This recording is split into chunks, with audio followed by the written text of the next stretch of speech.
Bom, eu sou o vereador Gilberto Natalini, sou médico, vereador pelo Partido Verde, estou no 4º mandato aqui na Câmara Municipal e presidi a Comissão da Verdade Vladimir Herzog da Câmara Municipal de São Paulo, que sob a minha presidência demorou 2 anos trabalhando em cima de depoimentos e de esclarecimentos sobre as questões das ações do regime militar na cidade de São Paulo.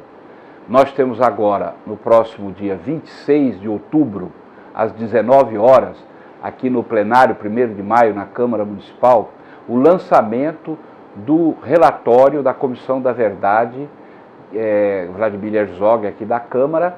É um relatório que tem 450 páginas, ele é muito denso, tem muitos depoimentos, tem documentos, é um documento muito importante e nós tratamos aqui nesses 2 anos de muitos assuntos, de muitas vertentes, de muitos aspectos da investigação do que aconteceu aqui em São Paulo na época do regime militar.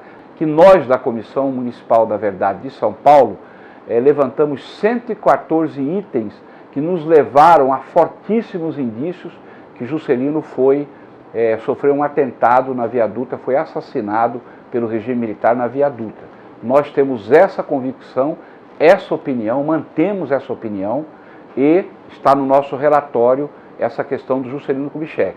Também nós tivemos aqui uma investigação sobre o financiamento civil à campanha, financiamento de empresários, de empresas de São Paulo, do Brasil, ao DOI-CODE e à Operação Bandeirantes.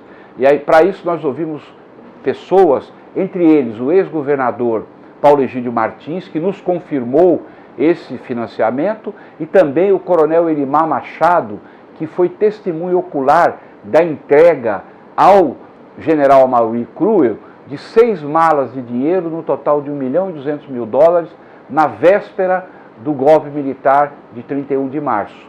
E isso foi entregue pelo presidente, então presidente da Fiesp do Estado de São Paulo, um empresário representando aqui todo o empresariado de São Paulo. Sobre o financiamento privado, o financiamento de empresários, de empresas de São Paulo e do Brasil à montagem da repressão política na ditadura militar, nós ouvimos aqui o ex-governador Paulo Egídio, que foi muito sincero. Nós perguntamos a ele: o senhor pode citar algum nome de alguém, de algum empresário que ajudou a financiar o DOI-CODE? Ele respondeu: todos. É difícil achar algum que não tenha colaborado. E também o coronel Elimar Machado nos relatou com muito detalhe, porque foi no laboratório dele, ali na rua Conselheiro Crispiniano, que o general Amaury Cruel se encontrou com o Noschese, presidente da Fiesp do Estado de São Paulo, da Federação da Indústria, e lá ele recebeu das mãos do Noschese 6 malas que, segundo o coronel Elimar, tem depoimento gravado dele, continham $1.200.000. E o general Amaury Cruel, que até naquele momento, que era compadre do João Goulart, defendia a legalidade, defendia a Constituição, defendia o presidente, a partir de algumas horas depois do recebimento daquele volume de dinheiro, ele passou a exigir que o Jango demitisse os comunistas do seu governo e, no dia seguinte, marchou com suas tropas para encontrar o general Mourão Filho, que vinha de Minas, e derrubou o governo a caminho do Rio de Janeiro. Ou seja, caracterizando bem que o golpe militar foi financiado com dinheiro privado de empresários, industriais, banqueiros, grandes comerciantes, fazendeiros, que, na verdade, colaboraram com isso. Também tem o depoimento do Emílio Ivo, que foi faxineiro de uma festa feita no DOI-CODE, onde muitos empresários, muitas pessoas do empresariado paulista foi lá comemorar a morte de um guerrilheiro que tinha sido torturado e sido morto no DOI-CODE, numa grande festa. Estavam lá presentes aqueles que ajudaram a pagar para que fosse capturado e morto aquela pessoa. Na investigação que nós fizemos, além de nós trazermos aqui na Câmara muitas pessoas que viveram aquela época, que testemunharam, como por exemplo o Silvaldo, que era foca de fotógrafo, da polícia e que fez a fotografia do Vladimir Herzog pendurado na grade com a corda no pescoço, nós o trouxemos dos Estados Unidos aqui, ele deu um depoimento emocionante e depois o levamos no local da cela onde ele reconheceu e disse para nós que o Herzog estava pendurado pela corda, mas estava com as pernas dobradas, quer dizer, jamais ele poderia ter se enforcado numa circunstância daquela. Levado pelos parlamentares da Comissão Municipal da Verdade, Silvaldo voltou ao DOI-CODE 38 anos depois. Ele só se recorda com exatidão de um detalhe daquela noite. A única coisa que eu lembro bem era os pés no chão. Eu falei, eu até achei assim estranha a posição do pé no chão. Eu falei, normalmente quando você começa a sentir uma dor, você, de qualquer forma, você se protege, você tem uma reação de se proteger. Para a gente entender esse nosso presente, para o cidadão poder exercer seu papel de cidadão de maneira consciente e com qualidade, ele precisa entender a sociedade em que ele vive. Para isso você tem que dar uma olhadinha para trás. Então, como é que fica essa questão do presente? Eu acho que esse é o principal resultado das comissões da verdade em geral e da comissão da Câmara Municipal de São Paulo.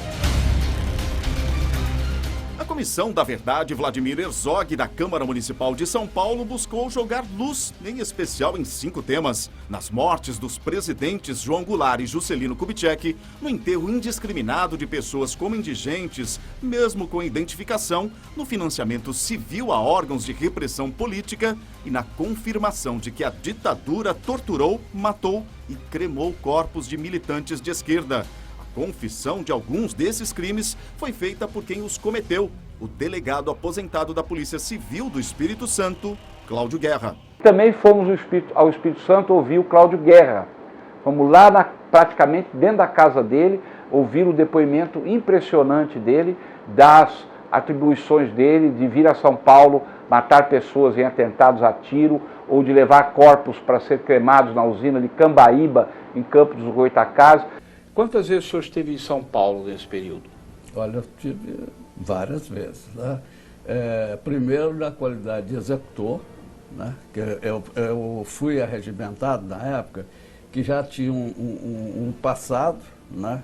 em Minas, que eu era oficial de justiça em Minas, e por isso que eu fui arregimentado, para poder executar pessoas. O senhor foi regimentado para executar pessoas? Isso. Essa né? era a sua função principal? Essa era, no início, sim. Eu fui regimentado porque o SNI usou o seguinte sistema.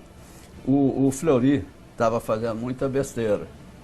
O negócio estava alardeando demais. Então, o que foi no ano de 73? Tá. O que aconteceu? O plano deles é o seguinte. Por exemplo, tinha que morrer uma pessoa aqui no Espírito Santo. Não era daqui do Espírito Santo, não era gente daqui que executava. Vinha de Minas, vinha de São Paulo. São Paulo era a minha equipe que ia fazer. Eu só vim saber o nome de pessoas que morreram lá em São Paulo quando quando o Perli, que aproximou de mim, que nós fomos ver as datas, os locais onde eu fiz a execução, que chegamos à conclusão que era aquelas pessoas. Além disso, nós tivemos também outra ação importante que eu vou destacar aqui, que foi a restituição dos mandatos parlamentares de 43 vereadores que foram cassados aqui desde 37 até 1969, foram cassados. E o interessante é que entre esses 43 vereadores haviam comunistas, socialistas e também pessoas de direita, de extrema direita, inclusive ligados ao integralismo. Para receber o diploma do vereador Ramiro Lucchesi, eleito em 1951 e cassado em 1951, convidamos sua filha, senhora Itamar Lucchesi.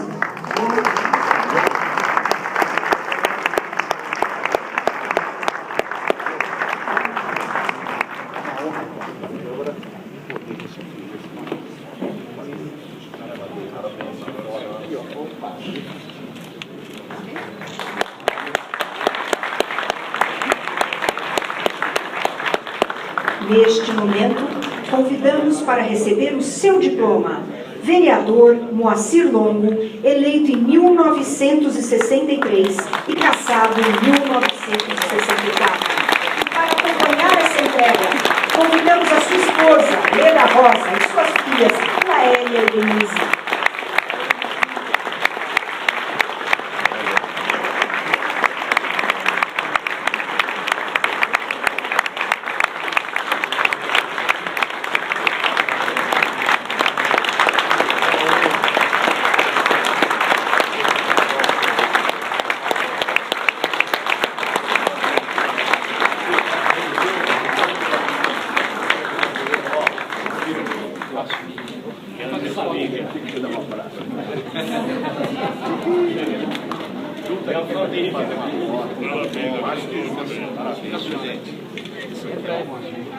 Parabéns.